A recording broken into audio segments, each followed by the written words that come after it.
তোমার চেয়ে যে ভালো আছে ওর দিকে তাকাও না, তোমার চেয়ে যে খারাপ অবস্থানে আছে ওর দিকে তাকাও। অনেকে নিজের অবস্থান নিয়ে সুখী না, এরকম আছে না নাই? আল্লাহ আমার এটা দিল না রে, ওইটা দিল না রে, পাইলাম না রে, কিচ্ছু হয় না, কি করব জীবনে, হতাশ। আসলে আছে কিন্তু অনেক, কিন্তু শুকরিয়া নাই, ডাকাত, ঠিক কিনা? নিজের অবস্থান নিয়ে সুখী না, কিন্তু অনেক লোক আছে তারা আপনার অবস্থানে পৌঁছতে চায়। তাদের দিকে তাকিয়ে দেখেন, আপনি যে অবস্থানে আছেন এই অবস্থানে পৌঁছাটা অনেকের কাছে স্বপ্ন।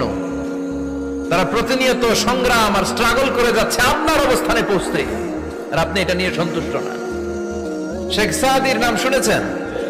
বালাগাল উলা কাশাফাত দুজা, এই কবিতাটা রচয়িতা ইরানের বিখ্যাত এক কবি। উনি একবার আর্থিক সমস্যার মধ্যে দিয়ে সময় কাটাচ্ছেন, টাকা নাই, পয়সা নাই, পায়ে দেওয়ার মতো জুতা নাই। উনি খুব দুঃখ পেলেন, হায় রে, আমি ইরানের এত বড় কবি, আমার পায়ে দেওয়ার মতো জুতা নাই। দুঃখ ভরা মন নিয়ে রাস্তায় হাঁটতে বেরোলেন। হাঁটতে হাঁটতে হঠাৎ দেখলেন একটা লোক শুয়ে শুয়ে কাঁদছে, ওই লোকটার দুইটা পাই নাই।